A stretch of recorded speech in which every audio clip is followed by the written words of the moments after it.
Hail, hail, the Celts are here, and what the hell do we care anyway, guys? It's the Europa League, and we are going into this one all guns blazing. It feels like if you listen to Brendan Rodgers and you think about the tempo, the level of performance that we got against Partick Thistle, which I know it's Partick Thistle, right, whatever.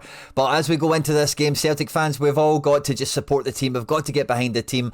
And I'm not saying that in echoing the mantra that's coming out of Celtic Park right now, but I'm just talking about the DNA of Celtic fans when it comes to European football. Fair enough, you know, tickets and packages, we can talk about that another time, of course, but this game is away, so totally different kettle of fish, and we are going to one of the most hostile stadiums, one of the most hostile home venues in European football as we go and take on Red Star Belgrade in Serbia. Now, we did a full opposition analysis of all the opponents Celtic are going to be taking on in this season's Europa League. If you did miss it, I'll link at the end of this video as well, because there's a lot of good food for thought there in terms of not just the opponent we're going to be playing this week, but everything else we've got for the campaign as a whole. At any point in this video as we preview the game in hand, if you do laugh, you learn, you like something or whatever, please do like and subscribe to the channel for more content like this, and get into the comment section, and this is where you leave your score predictions, your man of the match shouts, your hot takes, your gut feelings coming into the game as well, where you leave your receipts on the internet, so that when it goes the way you said it did, you know, that's where to get your screenshots, that's where to pull your receipts from, as it were. But yeah, let's just get stuck straight into this one, because for once there's actually a lot of nice problems in the selection headaches we've got coming into this game. We've got some, you know, we'll get to it. One of the ones I did think we would put into the video just early, I don't think it's going to happen, but just a little point I thought I'd put in there. Tierney clocking the 90 minutes against Partick Thistle was a huge milestone in his, optimisation or management or whatever it is we're thinking about. But with him just playing the 90 minutes at the weekend, would it surprise me if CeltsAreHere started this game? Not entirely. I don't think it's going to happen. It's very likely going to be Tierney, then CeltsAreHere later. We'll chat about the game state and all that kind of stuff in due course. But I think it's also what's maybe more pertinent for right back. Kobe Donovan is going from strength to strength, and we've said here on the channel after the Kilmarnock game, another 2 or 3 performances of that calibre, he'll very quickly become the first choice backup to Alistair Johnson. That's probably the nicest way of putting number 2 right back in the squad. And I do think if he was to start this game, that would really accelerate him through that for me. Away to Killie, away to Thistle have their own problems and challenges, and he's came through them with flying colours. And if he did start this game away in Serbia and perform equally as good as we've seen from him so far, I think we could see him really elevate his status in the club. But Anthony Ralston and Austin Trusty are now back with the group, according to Brendan Rodgers as of now, so I wouldn't be too surprised either. I wouldn't rule out that Ralston maybe just gets chucked into the deep end for his experience and his, experience is probably the only way of putting it, to start the game, certainly keep us with a sure footing in the match, and maybe somebody like Donovan could be brought on later if Ralston is still a bit tender, having just coming out of the boot after the foot injury or whatever it was that he just had. But I think given the rise of Kobe Donovan, I wouldn't be too surprised to see Brendan just double down with him and just have him as right back and have Ralston will be on the bench. I think there's no two ways about that, and you probably start Ralston in the kitchen, start him in the fire and really test his mettle, knowing that you've got the insurance policy later in the game of folding Ralston into it. So I think this is probably the way the defence is going to go. Between Vickers and Scales, I don't think there's any question mark, same with Schmeichel, over who will play. It's obviously going to be Captain Callum McGregor into the midfield here. And is there a question of who could play alongside him? McKeown is our top scoring midfielder maybe at this point in the season, I think, with 2 goals. I think that's certainly in the realms of Ben the Gren, certainly outscored Hatate so far this year. So I just thought I would include him in the frame there, although I don't think Luke McKeown is going to start this one, of course. And Arne Engels, who, again, I'm going on record again on the channel as saying this, but genuinely 1 or 2 big games from Engels, I feel that he's really ready to break through. And with some of the problems we've got in the front line, I wouldn't be too surprised to maybe see Engels come into this one. Hostile environment, and as you'll see with the opposition, they've got some guys that know their way around the place and have some talent of their own, never mind the experience that Engels got last year playing in Champions League, some hostile environments and being a part of some very good results. So I don't really know how I feel about this, because this is probably the best segue into the forward line, because Brendan was very clear, some great questions that came in his pre-match press conference this weekend, that Balikwisha, we tried him at right wing, that's not going to happen again. He is a left winger. We only seen Tuneki on the left. I thought we might have seen him start on the right after those comments against Partick Thistle, but that wasn't to be. And again, Rodgers went further on the record to say Dyson is either centre forward or left winger. No potential for any of these guys that seems to be playing on the right. Johnny Kenny's here because he's in the squad, but I think we know he's not going to feature. But if we think about the right hand side, side here. Yang got a goal at the weekend, had another one maybe a week or two that he didn't quite find the back of the net with, and his move, and you know, the whole Yang episode, the whole saga that is Yang. You all know about it, you don't need me to reiterate it.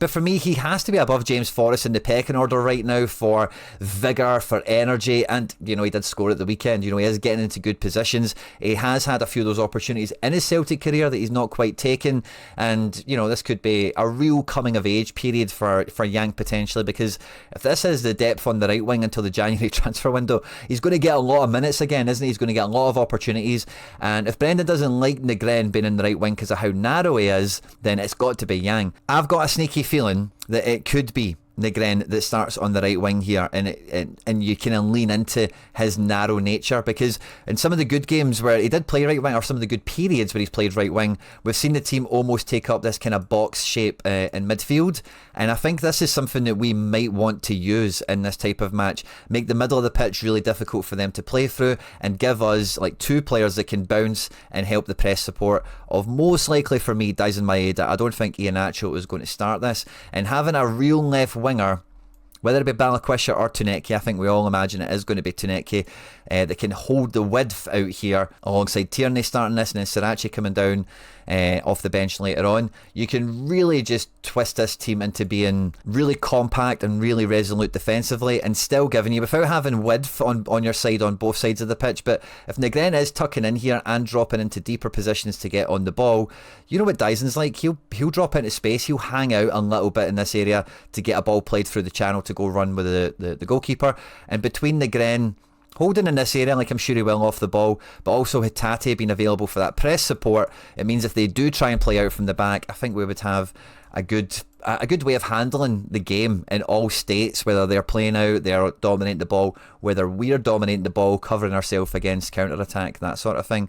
And you might be thinking this kind of skewed back three shape that we just put there might be a little bit gung-ho, might be a little bit, oh, we want to keep it tight at the back. But I do think having Engels on a bit of a leash here next to McGregor has worked already in Europe. We could see that working again, especially with having someone in front of Engels, you know, that's not Yang or Forrest or, you know, whoever else, Palmas and these types of guys. Someone that will come in. Oh, I suppose the other person has been Kuhn, isn't it? Kuhn was pretty awesome.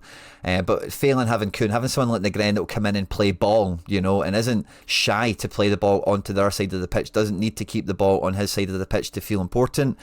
I feel that this could be something that works out really nicely. I do think the most logical and the most likely team but is going to be Negren Hatate midfield, and like I mentioned already, probably Yang being ahead of Forrest in the pecking order. And if we look at the Red Star team coming into this weekend, this is the team that played against Belgrade in the Eternal Derby at the weekend, and it's a little bit different to the team that we previewed, but we've had a few injuries.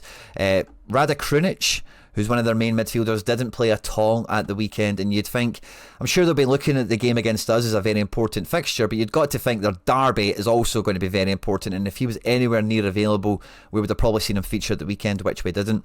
Radoncic came off the bench for Katai and ended up playing in a bit of a front two with Marko Arnautovic, and I wouldn't be surprised to see someone like Radoncic maybe start ahead of someone like Kostov on the wing, who could maybe give us a real problem. Ivancic will certainly be left wing. It's just really these attacking midfield positions. Maybe even Arnautovic would start in attacking midfield, and someone like Duarte, who's played more often in Europe for Red Star, could come into play as well. So there's a few questions about who they will start, but make no mistake about it, they are going to have their back four, their defensive midfield two, killing that space, and it is all about counter-attack with the quality that they have. Normally a big target man, whether it be Duarte or whether it be Arnautovic, with Katai playing just off of him as well, where, you know, they're going to play in amongst him and look to play off of him. Someone like Radoncic, who's played in the top 5 leagues in Europe, is a guy that has that X factor, that quality that we're probably going to rely on Tuneki for, but he's going to be coming up against Young Woo here, So Young Woo, who's been a very good right back for Red Star. So this is going to be a big shift down our left hand side. So as much as we want to focus, or I imagine we're going to want to focus down the left hand side, they are probably going to want to do the same on that side of the pitch themselves, and have Ivancic kind of come in a bit more narrow and give us some more problems. So you might find the entire game is played on one side of the pitch here, for better or for worse. And in which case, the width of someone like Yang could be very effective because, as you guys know, we love to get the ball out of a crowd by getting it round the back and then out to a winger. And if we do have width on the other side of the pitch like we would with a Yang or a Forrest, it can give us another angle to try and go forward with. Versus if we did have Engels start, he'd be tucking in a lot deeper, and then you're asking Negren to kind of tuck in a bit more narrow, and yeah, you're just protecting the fort a little bit better. So again, a little display of how I think maybe the game will pan out, and equally why I would maybe start with some of those guys in particular. But I can see the pros and the cons for both of them. And I think this is going to be a really big game for Dyson, and if we are starting Dyson, you know, I remember Celtic fans saying, oh, I'd love a Europa League run, right? Now, the team that a lot of Celtic fans were saying that about was like Kyogo, Kun, and you know, all the rest of it, which is fantastic. And yeah, I'd love to see that team play Europa League as well. It's not really that team that we have, but we're trying to get that essence back, because with Dyson being on the front line here, with almost certainly Tuneke, and I would say at this point most certainly Yang, you're looking for that Europa League level mega press. It's not Champions League level, of course. That's kind of a discussion for another day and all the rest of it. But this could have a real, like, Tuneke and Yang are both such high tempo guys, really front facing, really front foot, similar to Dyson. And if we can really give them big problems in defence, I've got no doubt that the likes of Negren, Hatate, maybe even an unsuspecting hero like a Donovan or a Tierney could pop up from open play with a bit of a shot to make something happen. And I think that's going to be the real key to anything that we have in this game here, because this is a team that are going to have the fans behind them. They're going to be hyper motivated for this, for their own Europa League campaign, home games, just like us at Celtic Park. They're going to be thinking about that as like, that's a game we need 3 points in. Now, in my preview for the Europa League, I said if we get a draw here, I'd be quite happy. I am an optimist. I am always leaning towards the super optimist, and I can't help myself, right? After the Partick Thistle game, I have a little bit more hope and faith that we could actually win this game, regardless of what combination we take with Negren and Engels and Yang, even if Kobe Donovan starts, no Ralston, no Alistair Johnson, etc. Because although their team is good, right, this is going to be a high tempo affair, and like we know from being at home, there is a lot of pressure that comes with being the home team there, and if we can absorb that, deal with that, and play to our strengths and everyone really turns up, I think we have enough quality to score the goals that we need. And I do think the defence has been so solid this year. Like, if we were to keep them out from open play, we'd be doing really well. Where I do worry about is set pieces, free kicks, penalties, corners, that kind of thing. So, you know, could we win this game 2 or 3-1 is kind of my thoughts and feelings right now. Maybe 3-2 if it was a really exciting game for the neutral to watch. Also, we don't need to really worry about away goals necessarily, but the goal difference, we've seen how tight the Europa League can be. It will be worth a point, probably, having a good goal difference. So yeah, can we keep it tight and resolute at the back, and do we get the chance to open them up? And a big part of the reason I think this will be the front three is because it will probably just be a straight swap. We expect Sarachi for Tierney at some point in the game, but I could see quite easily Forrest for Yang, Balakwisha for Tuneke, which is actually a real strong move in this competition, and Iheanacho for Dyson, which I also think is a really strong move in this competition. And then you're probably looking at Engels being the 5th sub for Hatate or Negren, one of them. But I think that'll be the sort of game management, that'll be the sort of squad management for the match. And yeah, like that's the one thing Rodgers has been missing for this point to this season, where Yang has been like the second winger in the team, or the third winger, is the bench has had like no options on it. And Forrest isn't exactly fantastic, right? But you want Forrest for the last 10 rather than the first 60, don't you? And Iheanacho coming into the game later on, when maybe they're chasing the match or, you know, whatever, could be a nice opportunity for him to arrive as a Celtic player. And Iheanacho, I don't really think is going to have, you know, I'm not going to say he's going to be cool as a cucumber or anything like that, but he's been around. He's been in this situation as a Man City player and whatever else, like even when Leicester being in Europe, being the bigger team and expected to win, the pressure, hostile away environment, etc. So a strong sub to come into the equation. So yeah, I think it's going to be tight, don't get me wrong on this one, and I'm probably going to go with Celtic to win this by 2-1. I am very hopeful that someone like Balakwisha, Donovan, whatever, could rise and really put their name all across this. I think Celtic fans all expect Sebastian Tuneke to continue his really hot start in the Celtic shirt and write his name all over this one.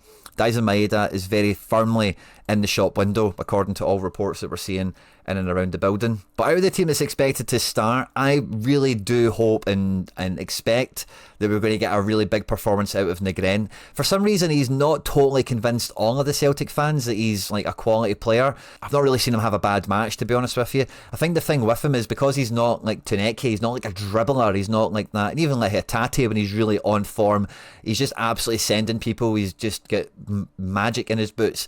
Negren is much more of that effective Scandinavian type that maybe isn't always terribly easy on the eye, doesn't always necessarily like really stand out. But I think it's in these fixtures where you're going to get goals and assists that really change the course of history, change the course of how the campaign goes, is where someone like Negren could flourish, and I think this could be his game. He's making a shout to stand up and be counted in this one. Let me know your thoughts and feelings down in the comment section down below. On screen now is that Europa League preview that I mentioned earlier on, as well as something else that we've made that YouTube thinks you might enjoy. If you haven't done so already, please do hit the subscribe button. Let me know your score prediction, man of the match shouts, gut feelings and hot takeaways and all that good stuff coming into the match. Hail, hail, and moan the hoops.